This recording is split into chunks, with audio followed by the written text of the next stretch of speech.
Good morning, everyone. I want to thank everyone for coming. This is the Holmdel Chamber of Commerce ChamberCast, and it's really a power hour with fantastic people, fantastic guests. And I want to give a shout out to everyone for coming out today. Bellworks is open. It's open for business. Come on down, walk around, see the shops. Plenty of things happening down at Bellworks, open to the public. They're doing a fantastic job. And as always, I want to thank them. I want to thank Ralph Zuckerberg for his vision and creativity in reimagining this famous historic structure. So what we're going to do, I'm going to introduce the guests that we have here today. We're going to get right into it. And then we also want to, since New Jersey is reopening, the pandemic is receding, folks are starting to come out. We're going to be talking about that today. Wanted to introduce the folks who took a few minutes to come back out or come out for the first time to visit the Chamber of Commerce here at Bellworks to hear a little bit about you and what you're doing as well. Now, we're also streaming live on Facebook, real important. We ask you to please share the video so other folks can hear the stories, because you're going to learn multi-generational leadership techniques. You're going to learn about a wonderful business just started by a young man right here in Holmdel, and folks who have reimagined their business, are re-entering the workforce, and you're going to leave with some fantastic ideas. Chamber of Commerce is an all-volunteer organization. We appreciate your support. You can log on to holmdelchamber.org and follow us on Facebook, mainly at Holmdel Chamber. So please do that. We're going to be talking about entrepreneurship, community, and generational leadership today. By the way, a brief shout out to our bagels and coffee sponsor, Hot Bagels, Brooklyn's finest. Lorraine and Pete Cohen, fantastic Monmouth County family.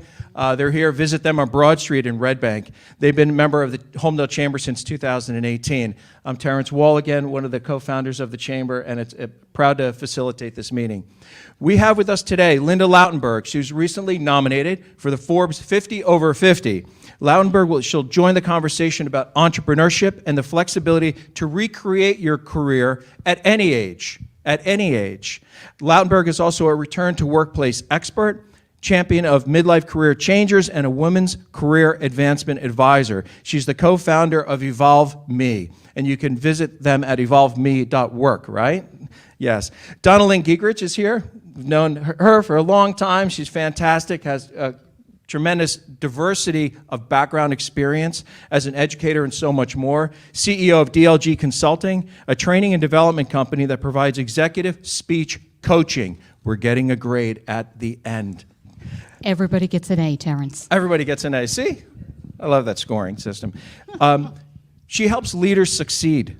She is going to share her latest coaching for business leaders who are going back to the workplace in the flesh, in person, going beyond the virtual culture that we've experienced during the pandemic. And she's also going to talk about something called gamification. And I have a feeling that might tie into our young leader here today, gamification of businesses and things of that nature, which is really, really exciting. The new generation with cryptocurrency and all the other things going on. And we also have at center stage, joining us, is Willy Sakoutis, founder of Slick Willy's Dills. Willy is one of Holmdel's youngest entrepreneurs, a 7th grader here in Holmdel. He's a 13-year-old young Holmdel entrepreneur, and we're going to hear from Willy about his successful business, growing cucumbers, pickling them, and selling them to a very satisfied set of customers that's growing and growing. And we're going to hear his inspirational story, which starts with a guest who's also here, his grandfather, straight from Greece. Let's have a shout-out for Will's granddad and what they do. Wow. So let's go around the room for the folks who have come out to visit us here at the Holmdel Chamber of Commerce. I'm sorry. Eugene. Sorry? What? Eugene. Gene. You know, when Gene got here earlier this morning, I had a very important question for Gene, and it was not quite on target. I said, Gene, you got to tell me what kind of moped you were riding when you were 15 years old. Pook. Yeah, and it was a Pook. See, I had a Derby, and we're talking about how you can manipulate the governor and get him to go fast. When we were growing up... Not Murphy. Huh? Not that governor. The governor on the mopeds. Right. So his family business started in 1975, rolling artisanal breads, and expanded from there and has built this fantastic catering operation that you can find at DeMarcosCatering.com, correct? Yes. And, you know, it's interesting. When I looked up Willy's Dills as a Google search yesterday, I came up with DeMarco's Catering. So who's helping who, right? Yeah. Nothing to do with me. Yeah, so It's all but collaboration. We're going to hear the story about really nurturing businesses, right, generationally as well. So thank you. I apologize for that. That's okay. So Eugene DeMarco from DeMarco's Catering is here with us as well. So thank you all for coming. Really appreciate it. We'll get right into it. If we can say hello to the folks that are in the audience, introduce yourself, just a couple quick sentences, because now the group is starting to grow, which is great, but we want to hear who you are and your company, so folks can also in Facebook and who watch the video can know how to find you as well. Okay, so we're quickly going to go around the room, and if you can just give us your name and the organization or the business you represent, that would be great. Thank you. Dari Placitella, co-founder of Hope Trust.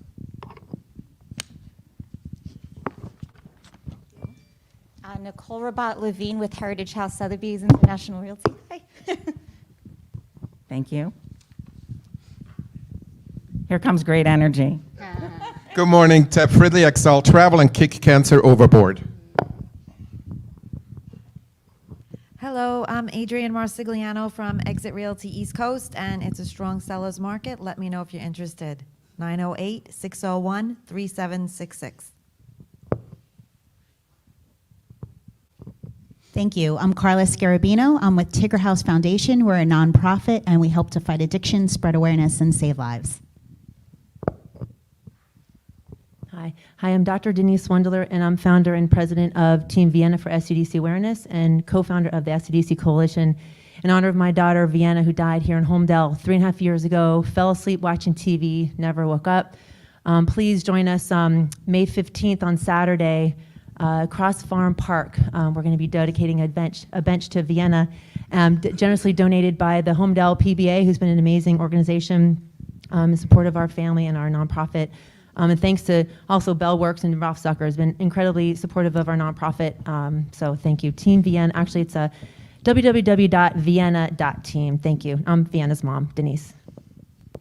Thanks, Denise. Thanks, Jeannie. Dorothy Zando, I am a financial advisor. I am also co-founder of the Victor Zando Foundation, a nonprofit established to serve the community and students. I'm also on the board of the Women's Club of Red Bank. Thank you.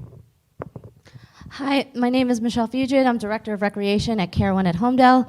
We are continuing to help seniors thrive, recover, and endure the challenge of dear old COVID. And Care One has a great recovery story to tell. That's right. Hi, my name is Corey Guarini. I'm with Touchstone Crystal by Swarovski. It's the jewelry line Swarovski, and I get to help women look and feel beautiful.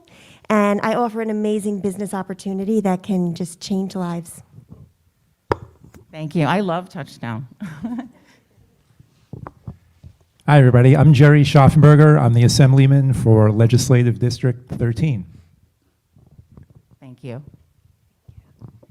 Hi, everyone. My name is Karen Riley, and I'm the owner and co-founder of the Heart of Oneness Holistic Expo. We help bring a splash of spirituality to the community here in Monmouth County. So this is my first time here. It's wonderful to be here, and I thank you. Welcome. Thanks for coming. And if anybody would like to join the Holmdel Chamber, it's holmdelchamber.com. It's only $50 a year. We're an all-volunteer organization, and you get a lot for the $50. Good morning. My name is Doreen DeMarco. I tend to wear a lot of different hats when I come here. I'm a broker realtor with Berkshire Hathaway here in Holmdel. I'm also with Hackensack Meridian Women's Heart Fund, and I represent the Holmdel Foundation for Educational Excellence for our schools. But today I'm here supporting my husband, Eugene, from DeMarco's. Thank you. No, okay, that's all right. All right, we have some special guests over here. My name is John Sakoutis. I'm William's grandfather. I came from Greece, and I'm very successful here, and I wish the same thing for my grandson. Thank you so much. I'm Kathleen Sakoutis. I'm here to represent Will Sakoutis with the best Slick Willy pickles ever.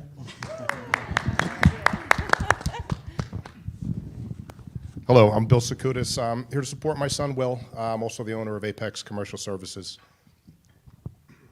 Thank you. And I don't know if this gentleman needs any introduction, but we're going to make one. Piano roll, It's a please. tough act to follow over there. Al Aloisi, your independent insurance broker, and I do everything, all matters of health insurance, life insurance, annuities, and estate planning. And, okay, yeah, I play the piano too. But And that was Al out there on the grand piano in the foyer as everyone entered. Thank you, Al. And a tennis pro. Hi, good morning. My name is Marissa Medina. I'm the Executive Director of Bayshore Medical Center Foundation. Thank you.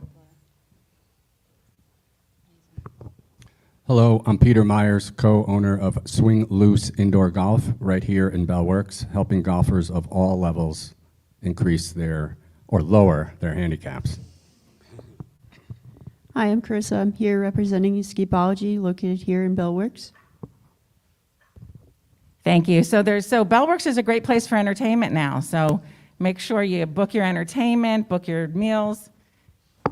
Hi, I'm Jillian. I'm from Collier Youth Services. We are a local nonprofit. We've been in the Wickatunk area of Marlborough for over 93 years. And if you would like to support our organization, we are having our annual gala on June 24th. So you can visit our website for more information on how you can do that. And the website address? www.collieryouthservices.org. Thank you.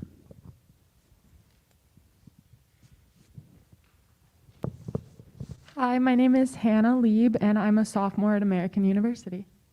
Welcome. Thank you, Hannah.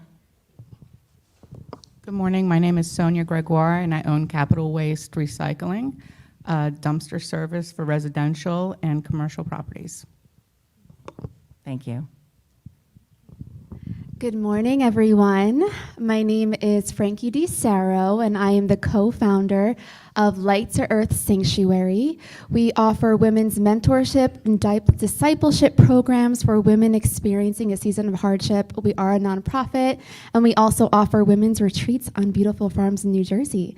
So get in touch with me if you want to get involved or learn more, and we are lighttooearthsanctuary.org. Thank you so much. Good morning, everyone. My name is Ro Couture DiSarro, the mom. But I am the CEO and founder of Gutsy Gals Get More. I am also the executive managing director of eWomen Network, which is a global business network for women that represents 500,000 women. I run the New Jersey. Thank you so much. And I'm familiar with your work. We spoke. I didn't know that was you. Your work's amazing. Thank you. Thank you for what you do. Oh, thank you. Good morning, everyone. My name is Mary Vasilakos, and I'm with Arbonne International, and I'm always interested in speaking to entrepreneurs. And I did register today, so I encourage everybody. This is a great organization. Thank you, Mary. You were with us from the beginning, so thank you very much. Hi, I'm Janice Warner. I see so many familiar faces that I haven't seen in forever, so this is awesome. I'm an occupational therapist. I started Jersey Girl Health and Wealth back in 2015 when I was first diagnosed with breast cancer. It provides patient education and resources for the breast cancer community, and I also have my own JM Warner OT services. That's it. It's good to see everybody. God, to be out of the house. Oh. Thank you. Is there anyone I missed? Anyone? And my name is Jeannie Wall, and I'm the owner of Hometown News, LLC, publishing for Tap Into for Holmdel, Colts Neck, Middletown, Hazlitt, and Keyport. So it's a wonderful online platform to advertise with and to tell your story. Thank you. Thank you so much. And you know, we'll get right into the show. Life is a journey, not a destination, right? We're a product of our experiences and what we learn, particularly what we learn from others in all stages of their careers and in their beginnings and their transitions and things of that nature. So we're going to hear a story. We're going to start right with a fine young man from Holmdel, football player, wrestler, right? Busy guy, and entrepreneur in Holmdel. Willie, tell us your story. Yeah, so basically, I started making pickles when I came home from Greece last summer, and I learned from my grandpa on the island of Giegerich. It's a small island like east of in the Aegean Sea off the mainland Athens. And that's really where I learned like my pickle making like skill and like how to make them. And then when I came home from Greece, I started perfecting my own recipe, and I just made like a bunch of pickles, tested them out, gave them to friends, family, and they loved them. So I always wanted to help out and also like start a business. When also giving to my community, and I was able to give back and make some money while starting my own business. So I started Slick Willie's Dills, and now I sell to many places, and I've been able to donate $1,100 to Bridges and Lunch Break, which is great. I can give back to the community while making some money and learning how to deal with money, and it's been great experience. What are some of the parts that you were surprised by that you said, oh, wow, this is really blowing up? This is and how do you scale up? Because I think you got pretty popular pretty quick, right? Yeah, well, when I first started making them, like people went crazy, and like that's really when I decided to start a business, because my friends and family, they love them. And Jeannie Wall, when she wrote the article, that really increased my sales significantly, and that people went crazy over them, and I was really surprised how much like they liked my pickles. And I just want to thank her for helping me give more.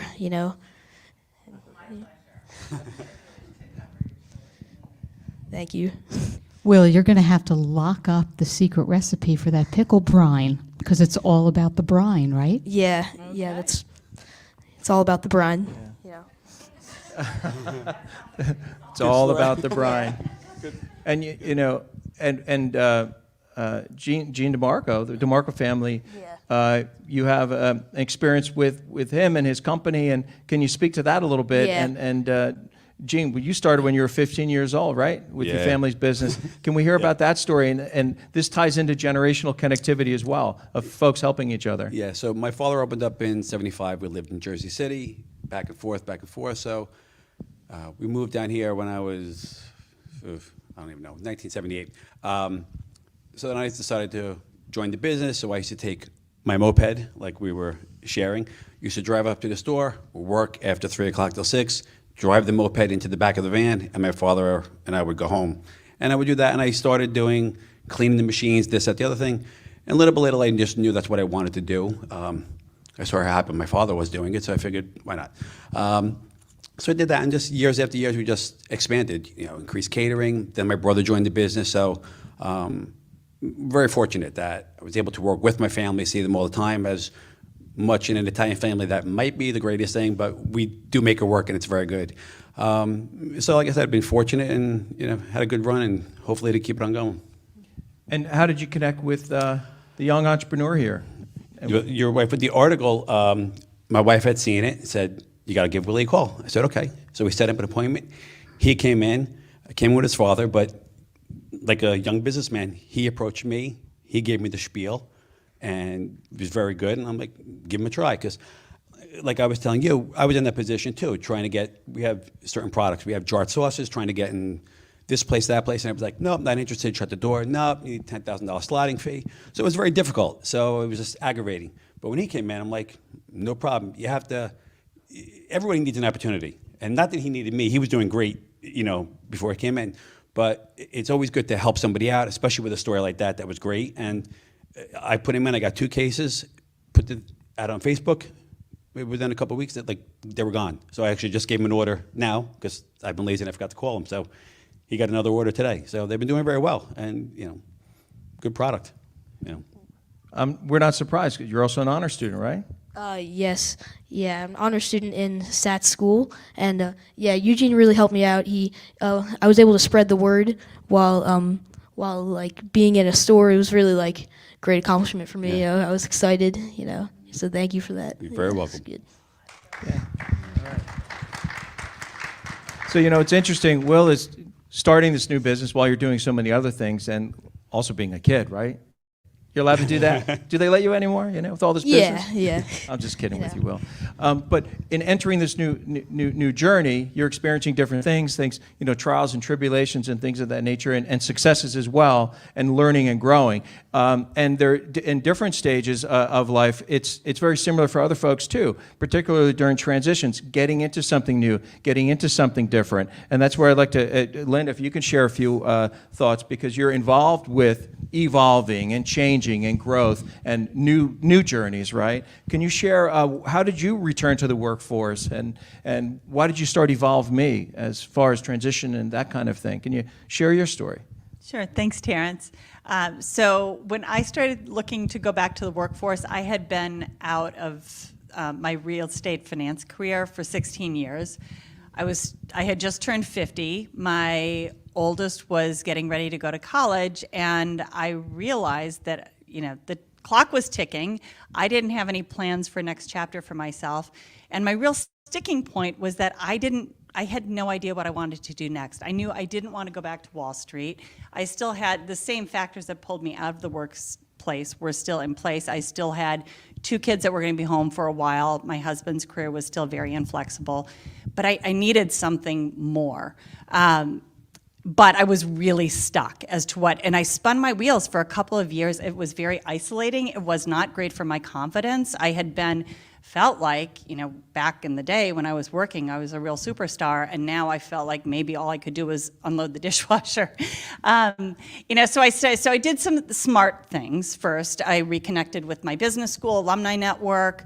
I started pivoting some of my volunteer time to more strategic opportunities that were a little more business-minded to get my confidence back, but I still was in my own head, and I could not figure out what I wanted to do next. I wasn't sure how to get past that until I stumbled across a group for women, a training program for women looking to return to the workforce in the social impact sector. And I wasn't necessarily looking to go work in nonprofit, but I did need some structure, and I needed some other women to go through this process with to get me unstuck. And while I was in that program, it was a 4-week program, I started thinking, I could do this. This is actually what I know. And as luck would have it, the woman running the program for this startup left, and they tapped me and my now Evolve Me co-founder, Judy Schoenberg, to take over the program, but it had been kind of lagging, so to basically rebrand it, redo all the programming, reimagine it, and grow it. And so Evolve Me was, that's not where Evolve Me was born. We had the Return with Purpose program. We ran a big summit. We had 150 women came. We had a lot of guest speakers. It was a success.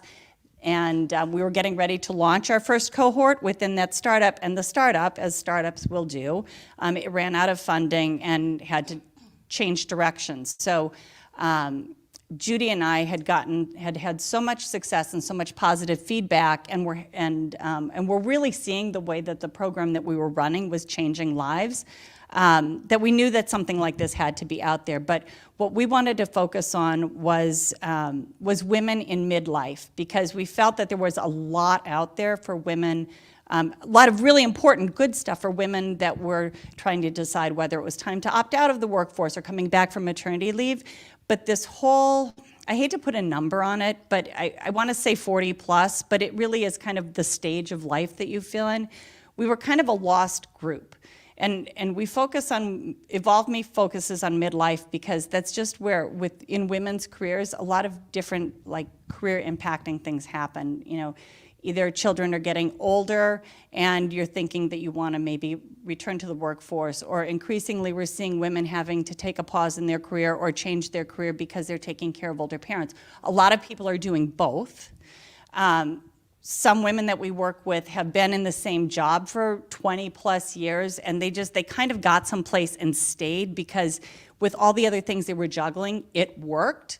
And so they didn't really want to explore what they might really want to do, because it just, they had all the pie plates up in the air. And so, or divorce, health crisis, all those things kind of happen in midlife. So what Evolve Me does is we bring women together for group programming, so that women don't have to figure out by themselves, to try to figure out what they want to do for the next chapter, to get that clarity, to get their confidence back, and to get relaunched out into the workforce. really important work. Wow. I applaud you for doing it because I cross paths with so many women in that gray area. And once they identify and just get a little encouragement from me or whoever we're speaking with around, you have immediately transferable skills. You can do whatever you want. You just have to get clear on which new path you want to take. And they look and they say, oh my gosh, where do I find more people that think like that? So I know where to send them now. So thank you for sharing your story, and thanks for leveraging your personal challenge into something that's obviously improving the lives of many, because it's a talented cohort. Yeah, I mean, there are so many women. I mean, I'm sure we all know. I mean, there's a lot of women in this audience that have reinvented their careers, and you know, and I applaud you all for that. But you know, for some of us, it's really just the struggle to try to figure out what you want to do. Or we come across women that think they know what they want to do, but there is no way they have the confidence to do it, or they don't know where to get started, or like you said, they don't know, they can't even, they need help identifying all the skills that they have, that they've developed over the years, not even just from their work life, but from just from living and just being around. You know, and a lot of women too, it's a great group of women to launch, and I'm sure you've run into this work too, because a lot of us, as we've been on this planet longer, we tend to want to do things that are a little more meaningful and purposeful. I know that's why I didn't want to go back into investment banking. I wanted to do something that felt like I was helping other people, and so we want those people out into the world. And this is not to say that men don't hit this same point too. It's just, we're just kind of working with what we know. We're just not aware of it. It's okay, right? It's more an awareness issue. But, you know. And DonnaLyn, part of your work is in maintaining and elevating professional relationships, and also the pandemic has complicated so many different things. Clearly, education, right? But you've been back in school since December 14th.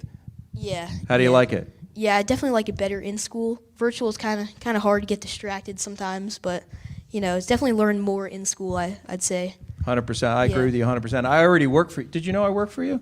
No, I did not know that. I'm on the Board of Ed, so I work for you. See? And I was really urgent about getting the kids back in school. It's where they need to be. It's where they need to have been. And I still hear stories about municipalities or school districts that aren't back in school. It's for your peers. I feel for them, because Holmdel schools have been back in school since mid-December. And some schools are still talking about September.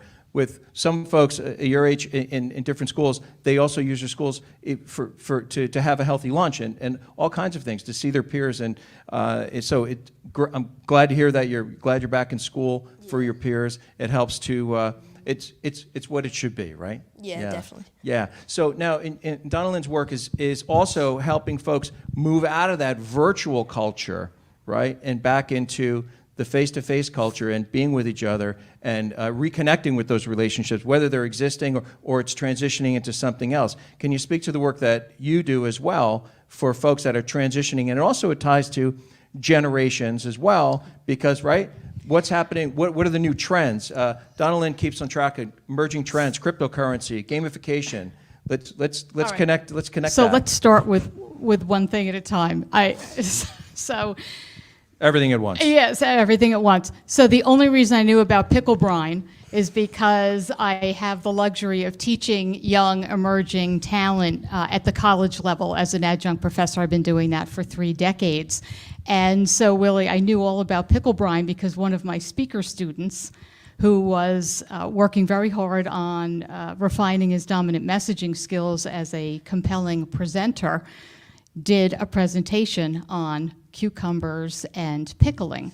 So without my experience in the classroom, I would not have been able to engage with you here today. So the college student cohort is just as important as the grammar school, the high school, all of it. We need to constantly be learning, constantly staying in touch with what's trending, no matter what stage of leadership life we are in, right?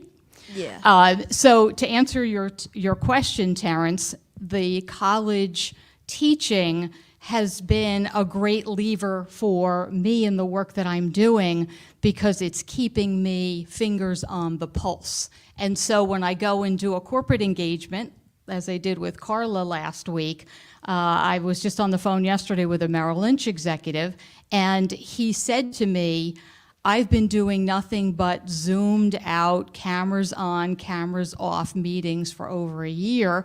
I've landed this great job, but now I'm really aware that my influencing skills are on the wane because I haven't had to do in-person presentations. So I need to amp up my communication skills.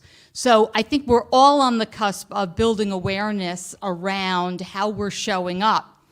One of the challenges I had getting into this room today, I haven't been on a pair of heels in over a year, right? So we're all... I bought these yesterday. Seriously, Linda, seriously. Because we understand, right, the power of presentation. It's not just how we're articulating, it's how we're showing up, the whole picture, head to toe. So one of the passionate pieces of work that I am continuing to do through and during COVID is helping people show up with impact and what that looks like for them. Everybody's got a different starting point. Some people have a great vocab and super confidence, and we have to work on gesturing and messaging skills and speech writing, brand building, right? Carla, we touched on that a little bit last week. What's the messaging, and then how are we delivering it? So does that answer the question? One of the many questions I have, you know. The piece. Yes. No, thank you for that. And you had also referenced, Eugenie, about COVID. It's not, you know, it's on the wane, but it's not exiting the building. And what are the modifications, adjustments to our workspace and life that we need to think about as we transition post-pandemic?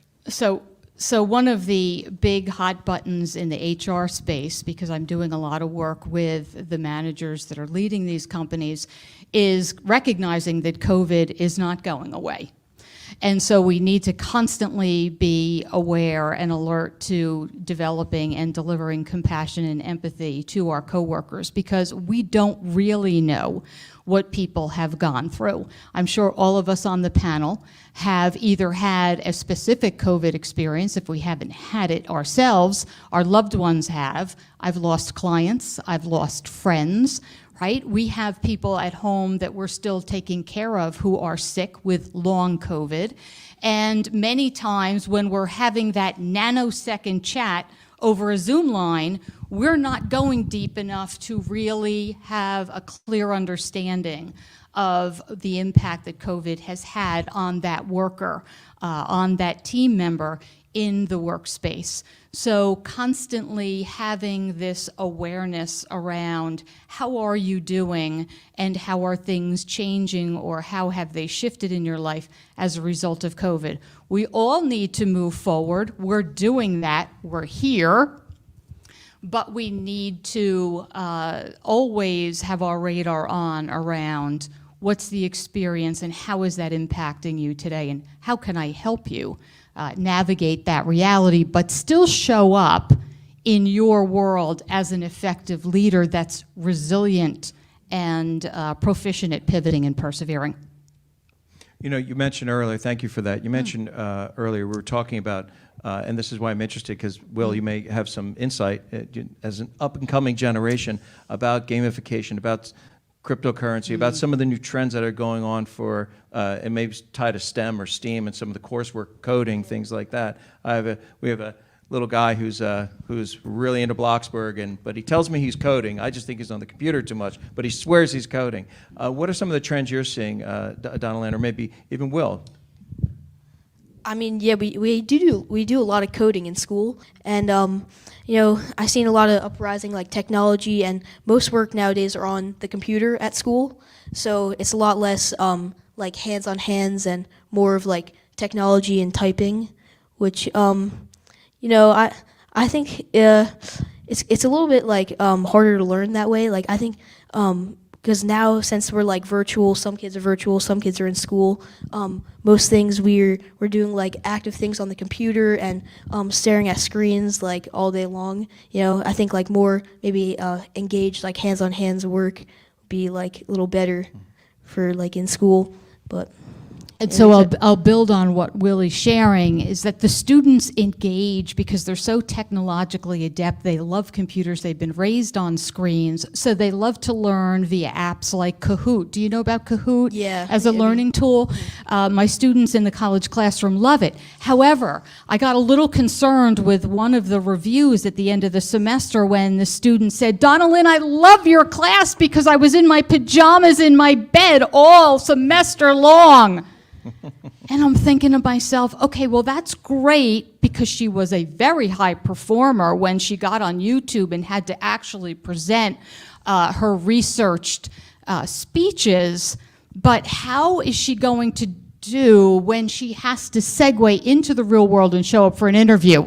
I'm thinking bunny boots and sweatpants and hoodies, and that's not going to fly if aspirationally she wants to be in a leadership role. So yes, she can be comfortable in her organic wear, but she's going to have to amp up the visual dominant messaging skilling. So, you know, Willy, I'm loving everything that I learn from your generation and up around technology and using that as a learning tool and meeting the student where they are. But I encourage you to continue doing what you were doing, getting out in person and having real life experience, actually articulating and representing your brand like you're doing here today. So bravo to you. Yeah, thank you. Welcome. Bravo to you. And you know, if you're hearing, you're hearing something I think we're all experiencing. We're in this transition of in-person, virtual, whether it's school, whether it's business, whether it's, you know, whether you're public or private life, frankly, even families doing Google Meets as opposed to getting together. So we're really in this transition, and I think folks mainly, I certainly feel, is trying to pull away back to what the human connections, human connectivity. I see folks on Zoom, and I think they need a camera on themselves to take a hard look because everyone's looking at you on that. It's really interesting. It's almost like a detached from reality of what you're putting forth on that camera and what you think you're putting forth. So we're all trying to find our place. You have the folks who are walking outside feeling very comfortable, no mask. You have people that are double masks in the car by themselves as people are trying to find their way. And you also have the different messaging statewide, nationally, that complicates matters as well. Now, and you know, it's interesting, you don't have there are groups have like focus groups, and to see, because I'm curious, I wanted to ask Eugene a question of how people are responding or reacting. You see a wide variety of folks coming into DeMarco's Catering, which is so popular all around Monmouth County area. What do you see? I'm curious, and folks may want to hear, what are you seeing as far as a real diverse group of folks as far as where their minds are at with pandemic planning and how they address the issue?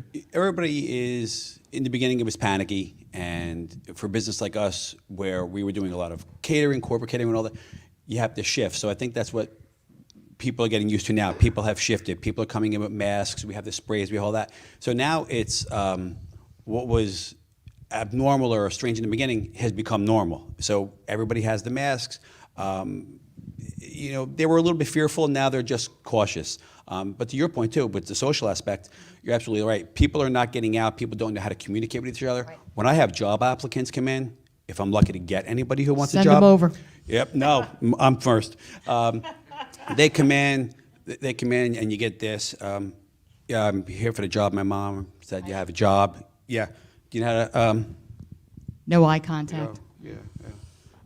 Yeah, sorry, I was, and you look and you go, what am I gonna say? Like, yep, you're the guy for me. Like, they can't even look at you and socially interact with you. And my business is people. You know, the interaction with customer service is all. You know, you can get ham anyway, you can get this. The success of a business, or especially my business, is customer interaction, making people feel welcome, making them feel that they're part of the family, and that's what it is. And if you have a person who doesn't know how to do that, you're done. You can't. You can teach anybody to slice cold cuts. You can't teach a person not to be nice. If they're not nice, if they're not social, that's it. It's not worth my time. Because ultimately, that's my Gene, name. That's my reputation. they're we're the name. representing your brand. Exactly. My employees, the workers I have, that's the key to our success.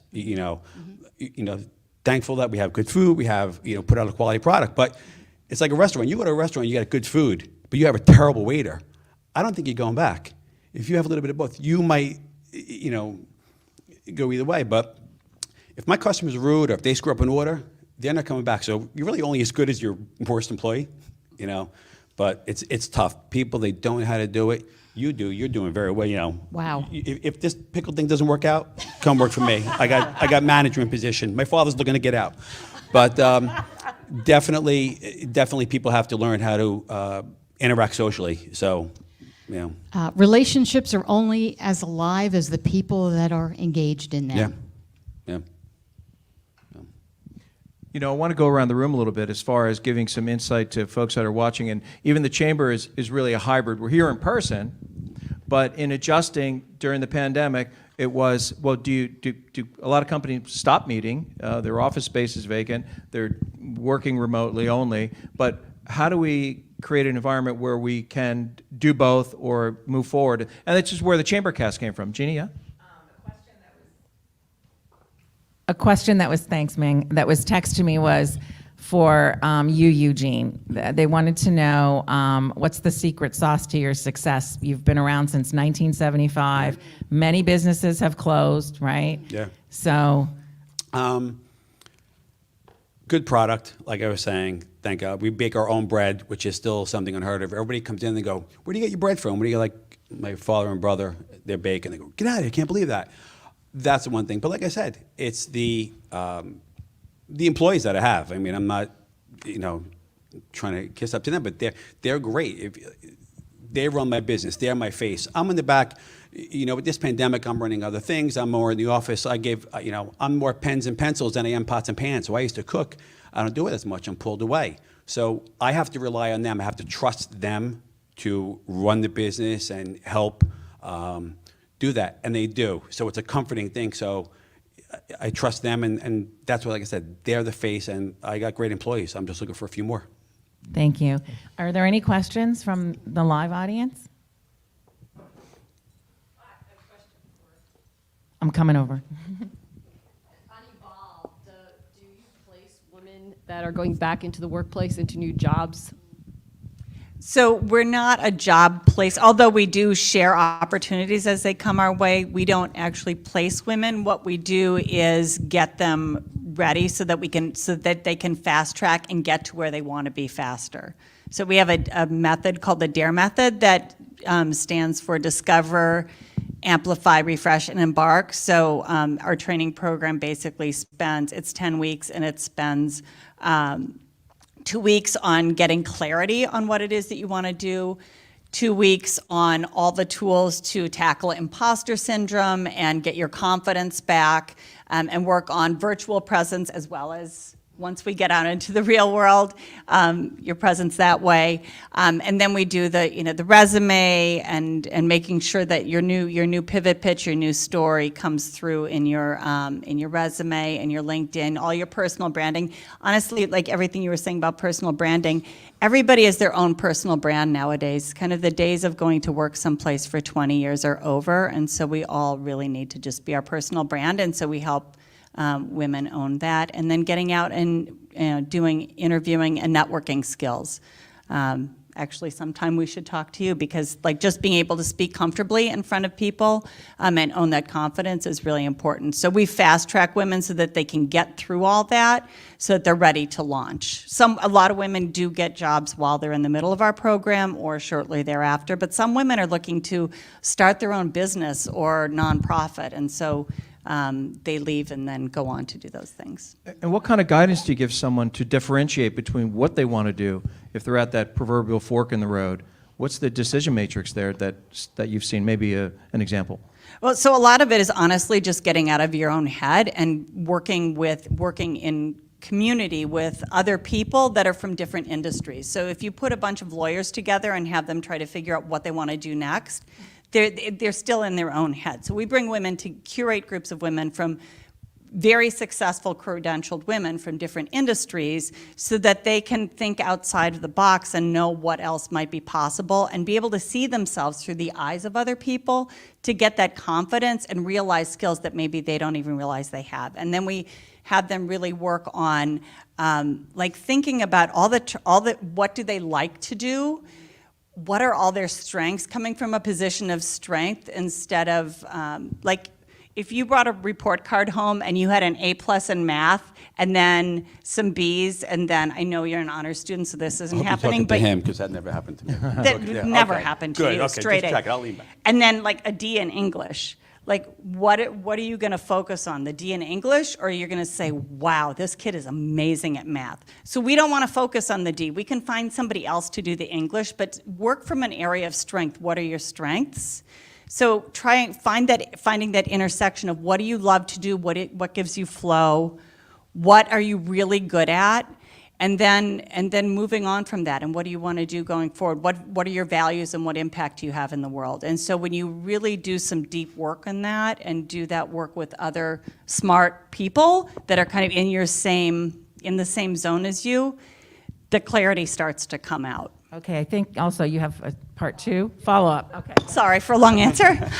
But as a woman, I'm a women business owner, co-founder of a new company. I'd love to help some of the women in your firm find a job that could be could satisfy their passion and their talent. So how do I tap into the group of women?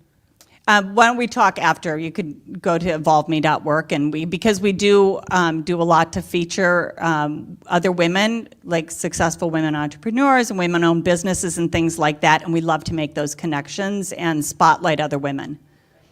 And just so I explain, your business is really interesting because you're doing, correct me if I'm wrong, it's financial planning for families with special needs children, right? Or special needs young adults. So I was, in commercial real estate for part of my career. I was also ran a wealth management business for years. Left and wanted to do something similar like you. I wanted to take all those skills and do something good.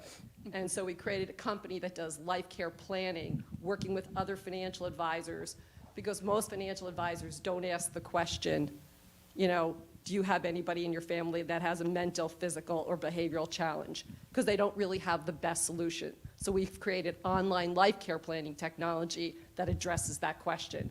So it's the first thing people that they wake up in the morning thinking about their loved one, and the last thing they do when they go to sleep. So our technology basically says if something were to happen to me, this is how you would take care of my child. So. Thank you. Are there any more questions from the audience? Yep. Al. Sure. I'm coming over.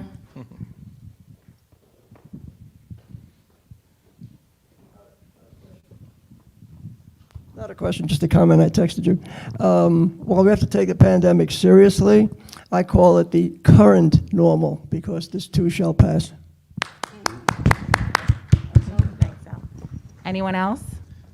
Raise your hand. We'll take another question if anybody has a question. And I know someone texted me a question for you, Will, asking, what's your next plan? Like, are you thinking about, another new product? And and what else did they ask? Oh, they asked, do you grow your own products? Which I believe you'd grow your cucumbers, right? So what's the next big thing, Will, which is how we wrap up a number of the podcasts. What's the next big thing for you? The next big deal. The next big deal. Exactly. I love that. That's great. That's a good one. Advertising for you. What's the dealio with that? Well, really just like increasing my business and increasing my productivity of like making my pickles, and I want to make a website too. And also, I've been trying out some new flavors. I tried out bacon, smoky jalapeno, ghost pepper. Just really get them out there. Try to as much as I can help more people, donate more, and just do more. Are you on Gram? Do you have an Instagram following? I do an Instagram. And are you using all of the socials to leverage your brand build? Yeah, well, I do want to work on my Instagram too. I don't have really any posts up yet. How about TikTok videos? Yeah, I do not have a TikTok. No. You could have some fun with that. Yeah. And one Jars other of thing pickles, I right? wanted to mention, because you said 100, I think you raised $1,000 to give back. Yeah. Yeah. $1,100 so far. Thank you. And you've given that money back to local food banks, right? And Yeah. and bridges. Lunch break and lunch break, bridges. I've donated 600 to bridges and 500 to lunch break, and really just every jar, every customer, every purchase, you're able to help and like donate. A portion of every jar is donated, and it's just really helping the community and able to make a difference. Hey, Will, what would you suggest to any of your classmates who have their own idea, and they're not sure about getting started, or don't think they can, and say, well, maybe when I'm older, what would you say? What would you say to your classmates that have their own idea to jump in on it? I would say just go for it. Just try it. You only live once. I mean, just like go for it, like pursue your dreams. Just put it out there. See how it goes. Well Hashtag YOLO. Yeah, exactly. Well, we wish you great success, and it's wonderful to hear what's going on with you, and your journey is awesome. And Linda, what's your next big thing? What would you like to leave folks with on Facebook or live here with us today to think about, and especially with your work that you do? Sure. So the next cohort of Evolve Me, our spring cohort, we just wrapped up one cohort just last week. They graduated, and our next cohort is launching on May 4th. And then we take a little break for the summer. So it's a great time to do this work now and let it kind of marinate over the summer so you can hit the ground running in the fall, because hopefully by the fall we're going to be all opened up and ready to go and away from our screens. Although I will say one thing I did want to say about the screens, though, there are some silver linings, and that is that it does increase flexibility for some people. I think it'll make work more possible for some women and just people that were having a harder time, like parents, and having a harder time working in the office. Like, more things are possible now. There's more flexibility, but also even though we've been isolated, we're a little more connected, because at least my company originally, we were doing this work in person in New York, and now we're across the country and in Canada, and got a couple clients in London. So I hope that part of it doesn't go away, even though we're all getting back out there. Yeah, I agree with you, Linda, especially for the older cohort folks like us who have to make a concerted effort and commitment to keep becoming technologically savvy. We've got global reach now, but we're also much more proficient and comfortable with the technology. So I think for the boomers and the traditionalists that are beyond the boomers, and even some of the Gen Ys that I talk to, that, they have embraced it. So yes to that, for sure.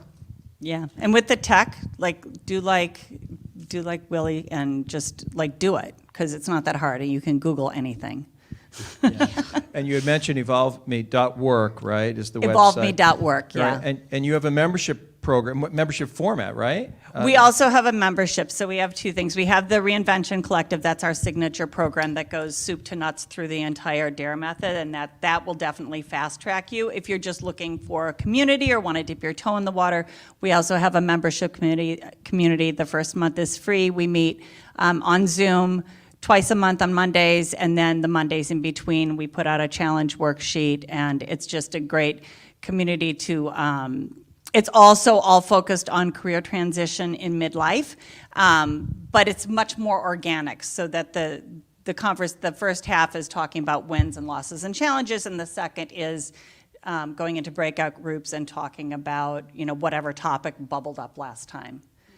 So there's also content and structure there, but not quite the soup to nuts signature program. And it's really just not being in transition. Life is about transitions. It's anticipating transitions, right? Be ready so you don't have to get ready. Right. Your clientele includes folks that are very comfortable in the current programs, but they're looking to the future, right? We have a lot of, I would say half of our current cohort, or the one we just graduated, we're all currently working, and they just wanted to get ready for their next move. It's kind of sometimes easier to do it while you're working, right? Great. Yeah, so check that out. Now, Linda mentioned a word a little earlier that I don't know if it rang out with Eugene, but it certainly rang out with me, and it was marinate.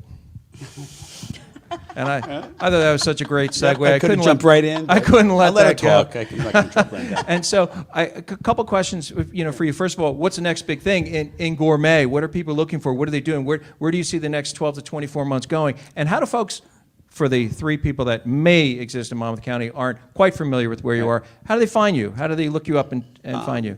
The website, it's demarcoscatering.com.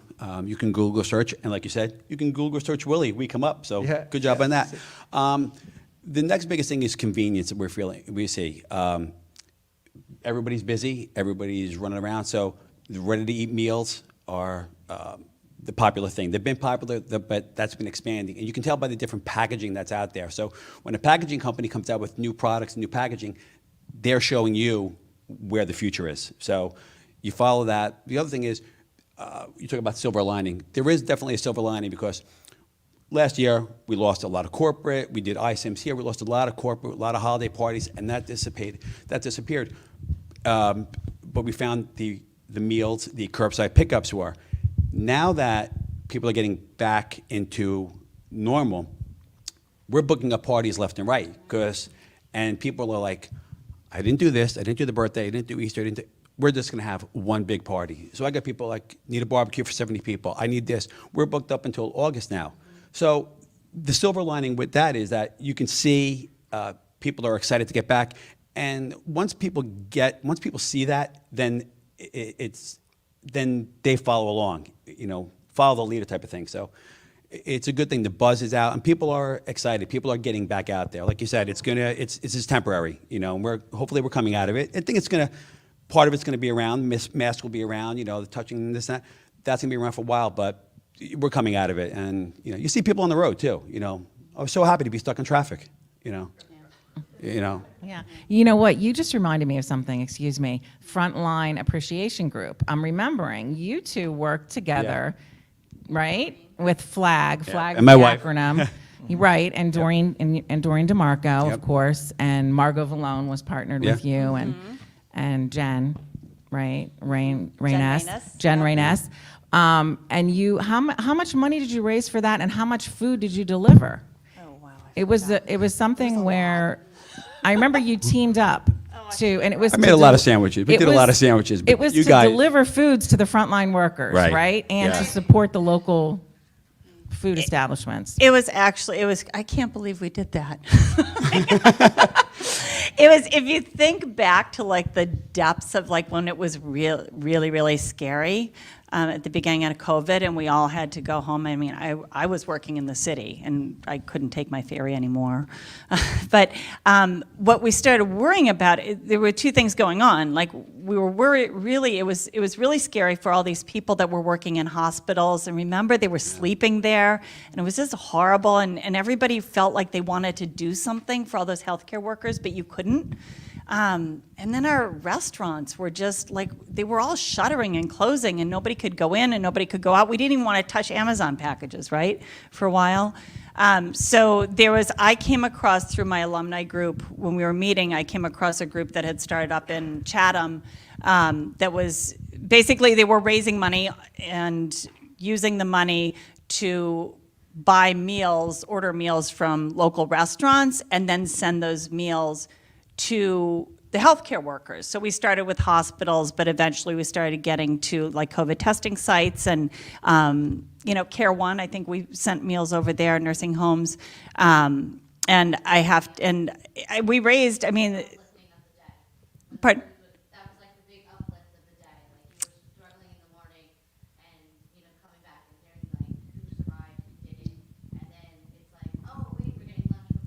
No.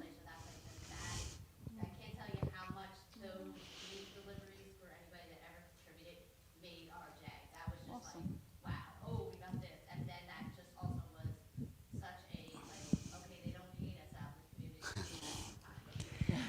Yeah, and it wasn't, there was a few of us that just like, I heard about it, and then gathered some really, cool people and we did it. But our community between us and Middletown, we raised $70,000. And this was what, in like 2 months, right? And it was just through Facebook. And Jeannie put her magic. Oh, you made me teary now. Did your magic, and that's, and was putting it on tap. But like, there were businesses that contributed money. Hope for Children, they did a matching that we got a ton of money for them. And DeMarco's, we tried to spread it around to as many food services as we could, but there were some people that were just there. And Eugene, anytime I needed to do a big run, like a hospital, he was Johnny on the spot. Thank you. He was just wonderful, and, really. and so good to work with. It's an example of community, right? And that's one of our pillars here with the Holmdel Chamber of Commerce. And thank you for all of your hard work. You know what? really. The other thing that was good was we just had the idea, so we did it. But I think it just made people feel good because I think people really wanted to help, and show how they cared to the healthcare workers. But they felt very it was feeling very helpless at home and wanting to do something, but not knowing what to do. So what do? We send food. Yeah. Right. But you'd be amazed when something happens like that. Like you said, the amount of giving, that was only one. But I've delivered to hospitals and all, and I see other places delivering, restaurants and all that. And they were, especially restaurants, we survived because we had other, people can come in and buy other things. But restaurants took it hard. But you saw, restaurants coming up and you're like, these people are back at work. They have a job. They have a paycheck. It was amazing. But like you said, the generosity of people was unbelievable. The outpouring of money and help. And when you drive down, just people putting lawn signs out. Something as simple as that, like you said, for workers like yourself, it means a lot. And it's like I was bringing bars of gold. They're like, oh my God, food, what do you got, what do you got? And they couldn't take it faster. Granted, I was probably in a hazmat suit delivering it, but they were so appreciative. Like you said, the generosity of people was incredible. It made you feel good. It made you, in a downtime, you felt good. You smiled, so it was really nice. But I felt like it gave our community something to kind of focus on that was positive. Yeah. And it's such a wonderful way to take the ChamberCast and start bringing it to a close. We're talking about community. We're talking about generational leadership and also entrepreneurship. So, and with the work that you were doing, it takes an entrepreneur to think, you know what, let me do something and create that project and implement that plan and close it out and get it done. It takes thinking, it takes thought, which is, and I think, and we have many folks here that are in the nonprofit sector.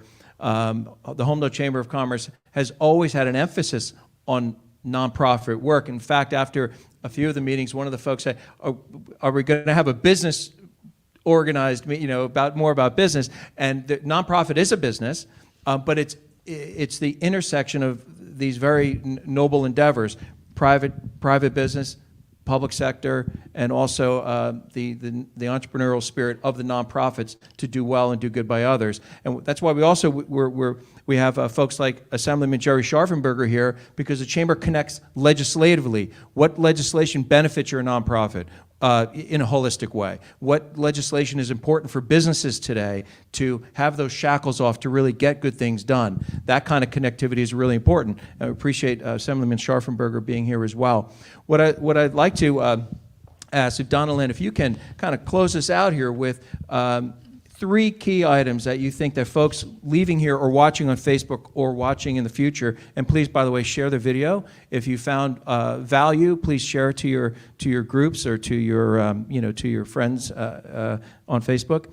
What do you think folks should take out? The 3 key messages they should take out, whether you're getting going, like our man Willy, whether you're transitioning, or whether you are a proud grandpa from Greece, watching one of the younger generations coming up with your eyes beaming and with pride. What should people take from today as far as leadership? Okay, so 3 things: relationships, whether they're virtual, whether they're cultivated in person, whether they're cultivated through attending events. It's all about relationships. It's time tested. The work that we have been able to do through Kick Cancer Overboard continues. Just a quick example to build on what's been shared on the stage. Cancer, of course, especially cancer affecting children, doesn't stop during COVID. We have one of our volunteers, she is a grandmother, went on a cruise with her child, thanks to the fundraising success that we've had in 10 years of being serving this community. And she decided, I'm going to start creating bracelets in my kitchen, living room, whatever, and I'm going to sell them at retail with a little Kick Cancer Overboard token. They're all thematic, seashells, turtles, whatever, and $40,000 or $50,000 later, Ted. $50,000 later, this woman, through her small, creative, generous efforts, through the quietness that COVID brought to her, has been able to raise almost $50,000, which translates into many young kids with cancer getting cruises. So whether we're feeding the hungry during the crisis or bringing happy tears to cruisers to Bermuda, we're all doing our part. And so all of that, Terrence, to answer your question, funnels down into how are your relationships? Because if Esther wasn't comfortable with the people that she was meeting who was running our organization and feeling comfortable being part of our community of thrivers through cancer, then she would have taken her creativity and her bracelets somewhere else. But through Ted's networking in local chambers and my work through the business community for what, 3? Or are we on our 4th decade here, Ted? Those bracelets are at donut shops that are chamber members, right? Beauty salons that are chamber members. So all of us are collaborating as we are absolutely continuing to cultivate relationships. And to amplify those relationships, part of what you do is executive speech and coaching, and right. So how do folks? Because nonprofits have executive directors, and they're seeking to amplify their message. Just so, how do folks get in touch with you? So DonnaLyn? Harvard Business School defines executive presence as learned skilling on how to develop impact. And one of the hardest things that we all are tasked with is taking a look in the mirror and finding out how are we showing up for our teams, for our sales pitch, for our next creative endeavor. And doing a little videotaping and some honest, safe feedback loops with someone who is skilled and steeped in both the conceptual fundamentals of speech communication and the practical experience. You know, one of the biggest things that this COVID pandemic has done for me is it's allowed me to create more work so that I didn't have to be on the podium presenting. And so if anyone in the room is interested in looking at how they're showing up and how they can refine their dominant messaging skills, they can find me on LinkedIn, and I will be more than happy to give them the Chamber of Commerce, the Holmdel Chamber of Commerce discount rate. So, yeah, LinkedIn. My website is being revamped right now, but I'm also on Instagram at DonnaLyn Consults, and I'm on Facebook, and you can find me through Kick Cancer Overboard locally, but LinkedIn is the best way to get me. Thank you, Terrence. Thank you. Thank you so much for that. I want to thank again Hot Bagels, Brooklyn's finest. Lorraine and Pete Cohen, thank you so much. Really appreciate it. Please visit them down on Broad Street. And as always, lending the professionalism for the audio perspective and a little extra lighting when we need it most. I want to thank Ming from a shared podcast universe who helps us so much. So Linda Lautenberg, Eugene DeMarco, Slick Wills Dills, Willy Sakoutis, DonnaLyn Geigerich. Thank you so much, folks, and thank all of you for being with us. Please share the video and have a wonderful day. And the networking continues, by the way, with bagels. Have a great day. The bagels are awesome. Yes, you're welcome to stay and network with each other. We can do that now. Thanks, everybody. Thank you.